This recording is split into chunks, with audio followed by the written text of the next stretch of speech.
আসসালামু আলাইকুম। আপনারা শুনছেন অডিও বুক বাই মেহেদি। আজ আপনাদের পড়ে শোনাব অনিশ দাস অপুর লেখা ভূতের উকিল। যারা আমাদের চ্যানেলে নতুন তারা অবশ্যই সাবস্ক্রাইব করবেন এবং যারা অলরেডি সাবস্ক্রাইব করেই ফেলেছেন তাদেরকে ধন্যবাদ।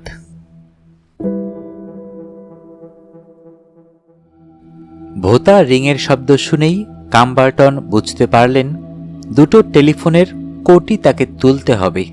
তবু ইতস্তত করছেন তিনি। এই গোপন ফোন নম্বরে এত রাতে তাকে কে ফোন করল? তার মাত্র 6 জন আন্ডারওয়ার্ল্ড মক্কেল এই নম্বরটি জানে। এই ভদ্রলোকদের 2 জন এদেশে নেই, 2 জন আছে ইউরোপে, আরেকজন কারাগারে, 6ষ্ঠ জন বার্ক হটিন। কিন্তু বার্ক হটিন মারা গেছে। আবার বাজল ফোন। কাম্বারটন তার মোটা হাতখানা বাড়িয়ে দিয়ে তুলে নিলেন রিসিভার, কানে লাগালেন, তবে বললেন না কিছুই। এই নম্বরের লাইনে তিনি কখনো আগে কথা বলেন না। নম্বরটি যে জানে সে নিশ্চয়ই এও জানে আগে কোড ওয়ার্ডটি বলতে হবে, তারপর সাড়া দেবে কাম্বারটন। শব্দটি উচ্চারণ করা হলো, রেফারেন্স রুম। গলার স্বর নিচু এবং অপরিচিত। কে আপনি? রুক্ষ ঘষা গলায় বলে উঠলেন কাম্বারটন। তার গোলাকার পাণ্ডুর বদনখানা নির্বিকার, চর্বি ঘেঁষা কুতকুতে চোখে জমে আছে রাজ্যের রহস্য। হটিনের এক বন্ধু। অজানা লোকটি জবাব দিল ফিসফিস সুরে। সে আমাকে এই নম্বরটি দিয়েছে, বলেছে কোনো বিপদে পড়লে আপনাকে যেন ফোন করি। কি নাম আপনার? স্মিথ, জন। এই নামের কাউকে আমি চিনি না, বললেন কাম্বারটন। দাঁড়ান দাঁড়ান, আমাকে দেখলেই চিনতে পারবেন। আপনার সঙ্গে আমার দেখা হবে কেন? কারণ আইনি পরামর্শের জন্য আমি প্রচুর পয়সা দিতে প্রস্তুত। আপনি কি একা আছেন? আছি, কাম্বারটন উদাস গলায় জবাব দিলেন, যদিও তার শুয়োরের মতো চোখে ফুটে ওঠা লোভ প্রকাশ পেল না কণ্ঠস্বরে। আমার ডেরা চেনেন? চিনি, হটিন আপনার সম্পর্কে সব বলেছে। আমি 10 মিনিটের মধ্যে আসছি।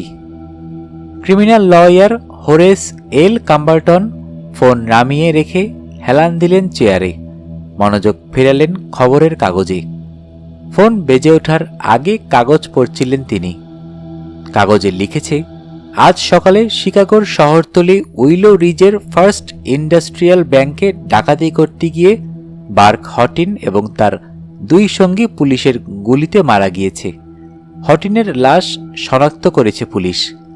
অপর 2 জন স্রেফ সাধারণ ভাড়াটে গুন্ডা বলে তাদের ধারণা, তবে এ 2 জনের নাম পরিচয় এখন পর্যন্ত উদ্ধার করা যায়নি। খবরটি পড়ে কাম্বারটনের একটু খারাপ লাগলো, শুধুমাত্র অর্থনৈতিক দিকটির কথা চিন্তা করে। হটিন তার শাসালো একজন মক্কেল ছিল, ভালোই টাকা পয়সা দিত। যদিও গত 1 বছর ধরে হটিন তার কাছ থেকে কোনো আইনি পরামর্শ নেয়নি, তবু কাম্বারটনের একটা বাধা মাসোহারা পাঠিয়ে দিতে ভুল করেনি। হয়তো ভাবছেন আইনজীবীটি, এইমাত্র ফোন করল যে লোকটি, সে মৃত মানুষটার জায়গা দখল করতেও পারে। টাকা পয়সা আয়ের একটা সূত্র হয়ে উঠতে পারে আগন্তুক। তবে একে যেহেতু চেনেন না কাম্বারটন, কাজেই সাবধানের মার নেই ভেবে তার প্রস্তুত থাকা উচিত। লাইব্রেরি টেবিল থেকে গুলি ভরা একটি রিভলভার বের করে তিনি ডান কোটের পকেটে রাখলেন। তারপর শোবার ঘরে গিয়ে বুড়োর টপ ড্রয়ারটি খুললেন। ওখান থেকে আরেকটি গুলি ভরা রিভলভার নিয়ে বাম কোটের পকেটে ঢোকালেন। ক্লার্ক স্ট্রিটের পূবে ডাইভার্সে পার্কওয়ের আকাশছোঁয়া আবর আর্মস হোটেলের 2 কক্ষ বিশিষ্ট রুমে তিনি অধৈর্য ভঙ্গিতে হাঁটাহাঁটি করতে লাগলেন। এই হোটেলে যত রাজ্যের মতলববাজ উকিল, বেআইনি কারবারি এবং ধোবদুরস্ত পোশাকে সজ্জিত গুন্ডা পান্ডাদের বাস। এমনিতে এই ধরনের পরিবেশে তিনি বেশ স্বচ্ছন্দ বোধই করেন, তবে আজ রাতে কেন জানি তার অস্বস্তি হচ্ছে। এর আগে কখনো তার মনে এভাবে কুডাক ডাকেনি। তিনি তার নিশাচর অতিথির জন্য অপেক্ষা করছেন, তবে মনে আশঙ্কা জাগছে কিছু একটা ভজকট হতে চলেছে। নিজে গিয়ে দরজা খুলে আগন্তুকের কয়েক ইঞ্চি সামনে গিয়ে দাঁড়ানোর ঝুঁকি থেকে মুক্ত থাকতে তিনি দরজার ছিটকিনি নামিয়ে খাড়া পিঠে চেয়ারটিতে গিয়ে বসলেন। প্রবেশপথের মুখোমুখি হয়ে তার দুটি হাতই পকেটে ঢোকানো, চেপে ধরে আছেন আগ্নেয়াস্ত্র। এখন মনে মনে বললেন তিনি, তোমার চেহারা সুরত যদি আমার পছন্দ না হয় মিস্টার স্মিথ, সে তুমি যেই হও না কেন, তোমাকে চলে যেতে বাধ্য করব। হরেসের চেয়ে কেউ দ্রুত অস্ত্র চালাতে পারে না। দরজায় টোকা মারার শব্দটি হলো অত্যন্ত আস্তে, প্রায় নিঃশব্দে, তবে সারা মিলল সজোরে।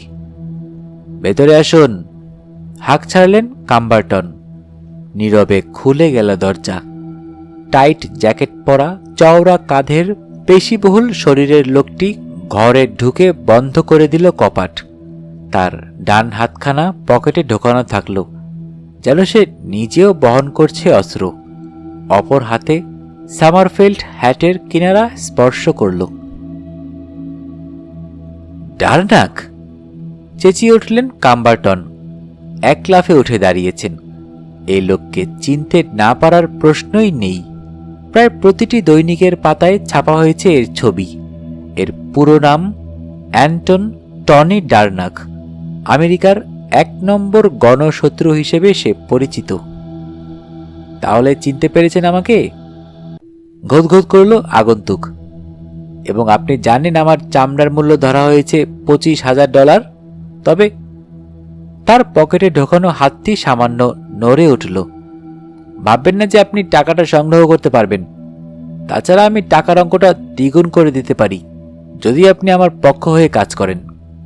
কাম্বারটনের মোটা লোভী মুখখানা ভেঙচি কাটল, যেটিকে তিনি আন্তরিক হাসি বলে বিবেচনা করেন।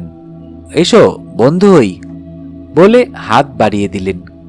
হাতুড়ির মতো মুঠোয় আইনজীবীর মোটা মোটা আঙ্গুলগুলো চেপে ধরে ঠোঁটের কিনারায় মৃদু হাসি ফোটালো ডার্নাক। ঠিক আছে, এখন থেকে আপনি আমার মুখপাত্র, এবং আশা করি দায়িত্বটি ভালোভাবেই পালন করবেন। সেটাই আমার দরকার। তোমার নিশ্চয়ই তেষ্টা পেয়েছে। এসো ড্রিঙ্ক করো মাই বয়। দুজনে মুখোমুখি বসে কথা বলতে লাগলেন। আসলে কথা বলল ডার্নাক, চুপচাপ শুনে গেলেন কাম্বারটন, এবং অতিথিকে ম্যাগাজিন টেবিলের ওপর রাখা হুইস্কির বোতল থেকে মদ ঢেলে দিতে দিতে লক্ষ্য করতে লাগলেন। সেই সঙ্গে সহানুভূতির ভঙ্গিতে মাথা ঝাঁকিয়ে গেলেন। ডার্নাক তার বোঝা হালকা করতে আইনজীবীকে অকপটে সব কথা বলতে লাগল। খুব কঠিন স্বভাবের মানুষ বলে খ্যাতি থাকলেও এই মুহূর্তে তাকে বেশ ভয়ার্থ লাগছিল। মনের শান্তি বিনষ্ট হয়ে যাওয়ার মতো অনেক কুকাজ সে করেছে। সারাক্ষণ পিস্তল আর বন্দুকের মাঝে যার বাস, সে নিজেই আগ্নেয়াস্ত্রের কারণে মৃত্যু ভয়ে ভীত। সবাই তার বিরুদ্ধে চলে গেছে। সে গ্লাসে আরেকটি ড্রিঙ্ক ঢেলে নিয়ে বলল, মাস 6 আগে মিনিয়াপলিসে হটিনের সঙ্গে আমার পরিচয়। সে আমার দলে যোগ দিয়েছিল এবং আমরা একসঙ্গে অনেক কাজ করেছি। সেন্ট লুইয়ে ডাকাতি করেছি। তবে শেষের কাজটিতে ঝামেলা হয়ে যায়। আমার দলের 3 জন মারা যায়। আমি ঘটনাটি কাগজে পড়েছি, মন্তব্য করলেন কাম্বারটন। তবে জানতাম না হটিন ওটার সঙ্গে জড়িত ছিল, কিংবা তুমি। এখন পর্যন্ত কেউ ব্যাপারটা জানে না। আজ সকালে হটিন সহ 2 জন মারা গেছে। দস্যু সর্দার ঠোঁট ভেজালো জিপ দিয়ে। আমিও প্রায় ধরা পড়তে যাচ্ছিলাম, তবে সতর্কতার কারণে বেঁচে গেছি। তাছাড়া $1,00,000 নিয়ে কেটে পড়ার সুযোগ পেলে ভাগবো না কেন? এর মধ্যে হটিনের ভাগও ছিল, কিন্তু সে মারা গেছে, এবং দলের বাকিরা যারা মারা যায়নি তারা জেলে। কাজে এই টাকার ভাগ আমার আর কাউকে দিতে হচ্ছে না, শুধু আপনি ছাড়া। আমাকে দেশ থেকে সাহায্য করতে আপনাকে কত দিতে হবে? শুকর তুল্য চোখ দুটো সরু করে অতিথির দিকে তাকালেন কাম্বারটন। সত্যি এই ডাকাতটা এত টাকা ডাকাতি করেছে? নিজের চামড়া বাঁচাতে সে ওই টাকার 3 ভাগের 1 ভাগ সত্যি খরচ করবে? আইনজীবীর দৃঢ় ধারণা দুটি প্রশ্নের জবাবই হবে ইতিবাচক। কাজটা কঠিন হবে, বললেন তিনি। তুমি যে মহিলাকে চাকা দিয়ে চলে গিয়েছিলে, সে তোমার ছবি পুলিশকে দিয়েছে এবং তোমার সেই ক্ষমা হামেশাই পত্রিকায় ছাপা হচ্ছে এবং তোমাকে এখন লোকে বেবি রুথের মতোই চেনে। প্রতিটি পুলিশের চিফের অফিসে তোমার চেহারার বর্ণনা দেয়া আছে, প্রতিটি গোয়েন্দা অফিস এবং ডাকঘরে তোমার ছবি ঝুলছে। জানি আমি, এমনকি আমার মতো দেখতে লোকজনও গ্রেপ্তার হয়ে যাচ্ছে, গুলি খাচ্ছে। চেঁচিয়ে উঠল ডার্নাক। কিন্তু আমার পালাবার সুযোগ আছে কি নেই?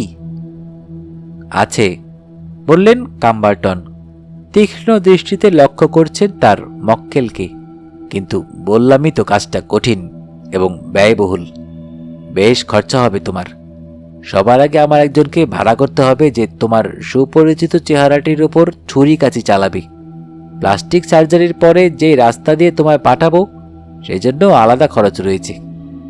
দত্তর, চেঁচালো ডার্নাক। আপনি ভাবছেন আমি বোধহয় খরচ দিয়ে দিতে পারবো না? এই রাখুন টোকেন, মানে হিসেবে $25,000।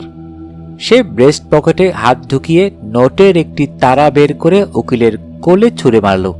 আর মনে রাখবেন, আরও $100,000 বেশি আছে আমার কাছে।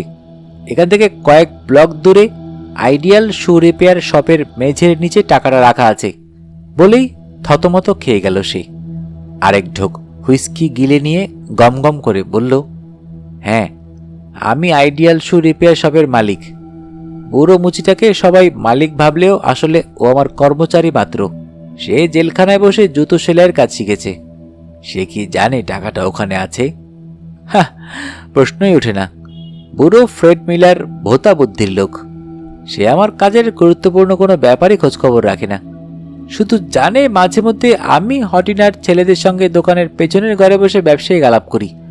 ওই সময় মিলারকে আমি মদের দোকানে পাঠিয়ে দিতাম মদ খেতে। বাকি সময়টা সে ওখানেই ঘুমায়। আজ রাতে অবশ্য ওকে বাইরে যেতে বলেছি। ভেবেছি আপনি আর আমি দোকানে বসে মিটিং করব। ক্রিমিনাল লয়ারের লোভী চোখ নোটের তারা ছুঁয়ে চলে গেল ডার্নাকের দিকে। ঝড়ো গতিতে চিন্তা করছেন, তার মক্কেলকে আমেরিকা থেকে বাইরে নিয়ে যাওয়ার ঝুঁকি কতটুকু? যদি কোথাও কোনো ঝামেলা হয়ে যায়, ধরা খেলে তার বার অ্যাসোসিয়েশন থেকে তার সদস্যপদ বাতিল হয়ে যেতে পারে। তিনি আর ওকালতি করতে পারবেন না। আর জেলে যাওয়ার সম্ভাবনা তো রয়েইছে। সমস্যার কথা ভেবে তার গোল নির্বিকার চেহারায় ভাঁজ পড়ল। তবে বিদ্যুৎ গতিতে এর সমাধানও তার মাথায় চলে এলো। তিনি আর চোখে ডার্নাককে দেখলেন। তার চাউনিতে এমন অশুভ কিছু ছিল যে রীতিমতো চমকে গিয়ে ডার্নাক তার আগ্নেয়াস্ত্রের জন্য পকেটে হাত ঢোকাল। কিন্তু আইনজীবীটি বেঢপ মোটা এবং থলথলে হওয়া সত্ত্বেও অবিশ্বাস্য দ্রুত তার গতি। অপরজন লক্ষ্য স্থির করার আগেই পকেট থেকে অস্ত্র বের করে টিপে দিলেন ট্রিগার। 1 নম্বর গণশত্রুটি কপালের মাঝখানে বুলেট নিয়ে গড়িয়ে পড়ল চেয়ার থেকে। বাতাসে বারুদের গন্ধ। তৃপ্তির সঙ্গে গভীর নিঃশ্বাস নিলেন কাম্বারটন। সন্তুষ্ট চোখে দেখছেন তার ভিকটিমের প্রাণহীন দেহ পড়ে রয়েছে মেঝেতে, হাতে অস্ত্র। এতে আত্মরক্ষার গল্পটিকে আরও নাটকীয়ভাবে উপস্থাপন করা যাবে। তিনি চেয়ার ছাড়লেন, নোটের তারাটি দ্রুত দেয়াল আলমারিতে রেখে দিলেন। ঘরের দরজা খোলাই থাকল। হুইস্কি এবং গ্লাস সরিয়ে ফেলে হাত বাড়িয়ে তুলে নিলেন টেলিফোন। এটি হোটেলের সুইচ বোর্ডের সঙ্গে সংযুক্ত। পুলিশ পাঠান, শান্ত গলায় বললেন তিনি। আমি এইমাত্র একটা চোরকে গুলি করেছি। তাকে দেখতে টনি ডার্নাকের মতো। পুলিশ কর্মকর্তা, সাংবাদিক এবং হোটেলের লোকজন সবাই কাম্বারটনের সুইটে ভিড় করল তার রোমাঞ্চকর বর্ণনা শুনতে। তিনি হাঁটাহাঁটি করে হোটেলে ফেরার পরে কিভাবে ডার্নাককে হাতে নাতে ধরে ফেলেন, সে দেয়াল আলমারি ভেঙে টাকা পয়সা হাতানোর চেষ্টা করাকালে সে আমার দিকে ছুটে আসে, বুক বরাবর উঁচি ধরে পিস্তল। তবে তার আগে আমি টিপে দেই ট্রিগার। ওকে আগে কখনো দেখেছেন? জিজ্ঞেস করল একজন পুলিশ সার্জেন্ট। কখনো না, খবরের কাগজে শুধু ছবি দেখেছিলাম। তা থেকে অনুমান করি সে কে। ওয়াও মিস্টার কাম্বারটন, বিড়বিড় করে বলল একজন সাংবাদিক। আপনি $25,000 পুরস্কার পাবেন। তা হয়তো পাবো, তবে পুরস্কারের কথা আমার মাথায় ছিল না। আমি শুধু আত্মরক্ষা করতে চেয়েছি। যদিও এক বিপজ্জনক খুনের হাত থেকে সমাজকে রক্ষা করার আমি পুরস্কার পাবার যোগ্যতা অর্জন করতেই পারি। নিজের ওপর বেজায় খুশি আইনজীবীটি এরপর খবরের কাগজের জন্য অসংখ্য ছবির পোজ দিলেন।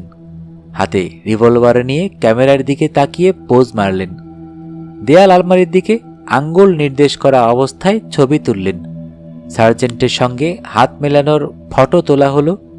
হোটেল ম্যানেজারের সঙ্গে হ্যান্ডশেকের ছবি তুললেন। ছবি তোলা হলো হোটেলের ছোকরা চাকর আয়া সহ প্রায় সবার সঙ্গেই, শুধু তার মৃত ভিকটিম ছাড়া। ক্যামেরাম্যানরা তাকে অনুরোধ করেছিল দস্যু সর্দারের লাশের বুকের ওপর এক পা রেখে ব্যাঘ্র শিকারীর মতো পোজ মেরে ছবি তুলতে, কিন্তু রাজি হলেন না আইনজীবী। বললেন এতে তার সম্মান ভূলুণ্ঠিত হবে। ভোর হতে তখনও ঘণ্টাখানেক বাকি। তারপর ছাড়া পেলেন কাম্বারটন। সবাই চলে গেলে তিনি তাড়াতাড়ি টেলিফোন ডাইরেক্টরির পাতা উল্টাতে লাগলেন। খুঁজছেন আইডিয়াল শু রিপেয়ার শপের ঠিকানা। পেয়েও গেলেন। 692 এলওয়েল কোর্ট, মাত্র 4 ব্লক দূরে। তিনি পকেটে পোড়া রিভলভারে একবার চাপড় মেরে বুড়োর দেরাজ খুলে একটি ইলেকট্রিক টর্চ নিয়ে মাথায় হ্যাট চাপিয়ে হোটেলের পেছনের সিঁড়ি বেয়ে নেমে গেলেন রাস্তায়। ক্লার্ক অ্যান্ড ব্রডওয়ের আলোকিত মোড় থেকে অল্প কয়েক ব্লক দূরে হলেও এলওয়েল কোর্ট কতগুলো নোংরা, ভাঙা এবং জীর্ণ কুটির নিয়ে গড়ে ওঠা একটা ঘিঞ্জি গলি।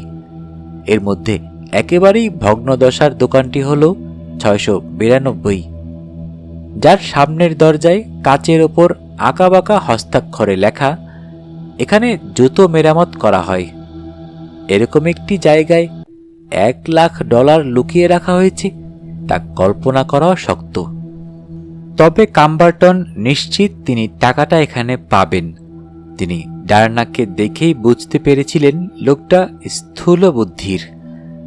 বোকাটা এমনকি দরজায় আধুনিক এবং শক্ত কোনো তালা পর্যন্ত লাগায়নি। স্কেলিটন কি দিয়ে তিনি সহজেই খুলে ফেললেন তালা। ভেতরে ঢুকে লক্ষ্য করলেন দূরের রাস্তার বাতির আলো দোকানের সামনের ধুলোমাখা কাচের জানালা দিয়ে প্রবেশ করছে, ভৌতিক এবং আবছা। তবে এই আলোতেও দোকানের ভেতরের যন্ত্রপাতি, আসবাবের কাঠামো দেখা যাচ্ছিল। আলো পড়ে ঘরে ভুতুরে ছায়া ফেলেছে ওগুলো। তিনি সামনে পা বাড়ালেন। অন্ধকারে তার থুতনি কিসের সঙ্গে যেন ধাক্কা খেল, আর ওটা লাফিয়ে উঠে হিস হিস শব্দ করল। দুটো হলুদ চোখ হিংস্র আক্রোশে তার দিকে তাকিয়ে থাকল। তিনি টর্চের আলো মারলেন বিড়ালটার গায়ে, দাঁতে দাঁত চেপে একটা গালি দিলেন। আলোয় চোখ ধাতিয়ে যেতে পিছু হটল জন্তুটা। তিনি টর্চের আলো ঘুরিয়ে দেখলেন ঘরের চারপাশ। দোকানের পেছন দিকে একটি দরজা আছে। কাম্বারটন ওদিকে একবার তাকিয়ে নিভিয়ে দিলেন টর্চ। ডার্নাক বলেছিল বুড়ো মিলার দোকানের পেছনের ঘরে ঘুমায়। সে যদি ফিরে এসে থাকে, এই ভয়ে টর্চ নিভিয়েছেন তিনি। সিদ্ধান্ত নিলেন লুটের মাল খোঁজার আগে একবার পেছনের ঘরটা দেখে নেবেন। পা টিপে টিপে এগোলেন তিনি। হাত রাখলেন দরজার হাতলে।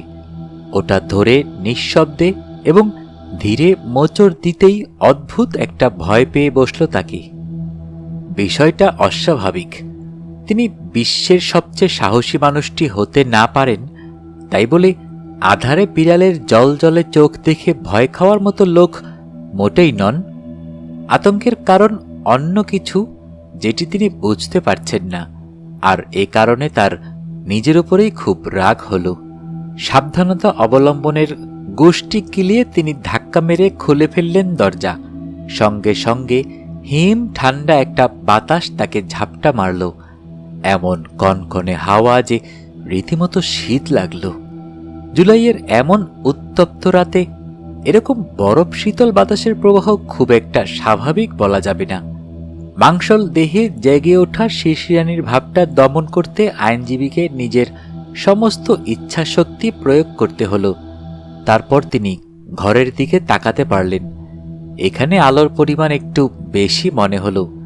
এই আলোর উৎস পাশের বাড়ির পেছনের বারান্দায় জ্বলতে থাকা বৈদ্যুতিক আলো।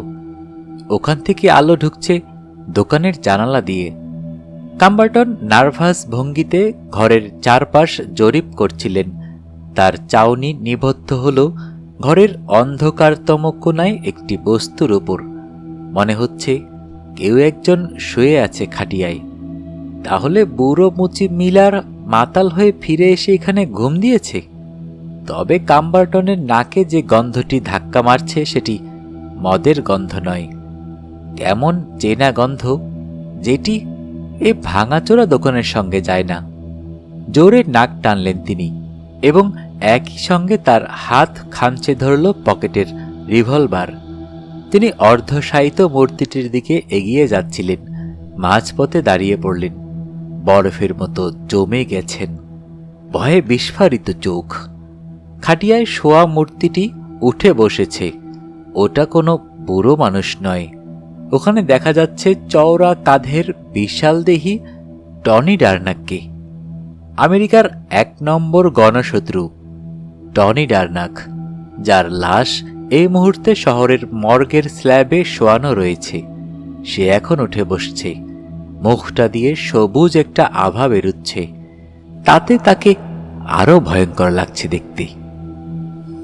লোকটার কপালে বুলেটের গর্ত, আর এতক্ষণ কাম্বারটন যে গন্ধটা পাচ্ছিলেন সেটা কিসের গন্ধ এখন বুঝতে পারছেন। বারুদের গন্ধ। তার গোল মুখটা বিবর্ণ এবং ফ্যাকাশে হয়ে গেল। মাংসল ফুলো ফুলো অক্ষিকোটর থেকে চোখ জোড়া ঠিকরে বেরিয়ে আসার দাখিল।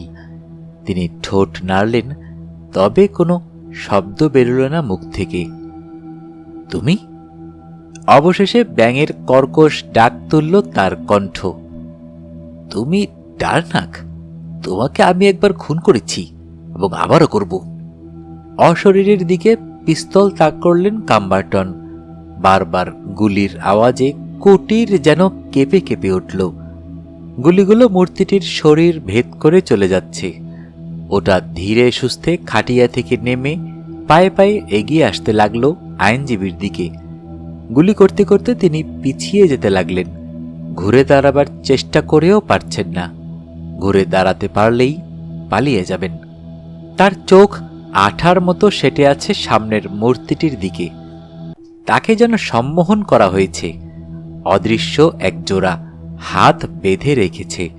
পিছু হটতে হটতে দেয়ালে পিঠ ঠেকে গেল, কিন্তু অশরীরী আতঙ্ক তার দিকে এগিয়ে আসতেই থাকল। ফোপাতে ফোপাতে কাম্বারটন তার অপর আগ্নেয়াস্ত্রটি বের করে সেটির গুলিও শেষ করলেন প্রেতাত্মার গায়ে। খালি হয়ে যাওয়া রিভলভারের ট্রিগারে আপনা আপনি তার আঙুল বারবার চাপ দিয়ে গেল। পুলিশ স্কোয়াড কারের লোকজন এসে তাকে এ অবস্থাতেই দেখল। তিনি খালি দুটি রিভলভারের ঘোড়া টিপেই চলেছেন। গুলির শব্দে পড়শিদের ঘুম ভেঙে যায় এবং তারা পুলিশে খবর দিলে টহলদার পুলিশের গাড়ি প্রথম গুলি হওয়ার 3 মিনিটের মাথায় 692 নং দোকানে হাজির হয়। বুড়ো ফ্রেড মিলারের প্রাণহীন লাশ নিথর পড়েছিল খাটিয়ায়। আইনজীবীর আগ্নেয়াস্ত্রের গুলিতে ঝাঁঝরা দেহ। আর প্রখ্যাত ক্রিমিনাল অ্যাটর্নি হোরেস এল কাম্বারটন স্বয়ংক্রিয়ভাবে রিভলভারের ট্রিগার পাগলের মতো টিপেই চলেছেন। দেখেই বোঝা যাচ্ছিল তার মাথা খারাপ হয়ে গেছে। বুড়ো মুচিকে হত্যার দায়ে কখনো তার বিচার হবে বলে মনে হয় না, কারণ তিনি কি কাণ্ড ঘটিয়েছেন সেটাই জানেন না। পাগল ক্রিমিনালদের পাগলাগারদে তার ঠাঁই হল। তিনি নিজের প্রকোষ্ঠে হামাগুড়ি দিয়ে বসে বারবার বলতে লাগলেন, 692 নং দোকানের পেছনের ঘরে সেদিন তিনি আর ডার্নাক ছাড়া কেউ ছিল না। মানসিকভাবে সম্পূর্ণ ভেঙে পড়া আইনজীবীর সঙ্গে খুব কম মানুষকেই দেখা করতে দেয়া হলো। অবশ্য যারা দেখা করতে গিয়েছিল জেল কর্তৃপক্ষের মতে তারা কাম্বারটনের চেহারায় নগ্ন আতঙ্ক এমন বিভৎসভাবে ফুটে উঠতে দেখেছে যে দ্বিতীয়বার ওদিকে আর তাকানোর সাহস পায়নি। তিনি একটু পরপরই কি যেন দেখে চমকে ওঠেন, ভয়ে আর্তনাদ করেন। তার মস্তিষ্ক বিকৃতি এমনই ঘটেছে যে কৃত অপরাধ কর্মের জন্য তাকে হয়তো কোনো শাস্তি দেয়া হবে না। বাকি জীবনটা হোরেস এল কাম্বারটনকে পাগলা গারদেই কাটাতে হবে।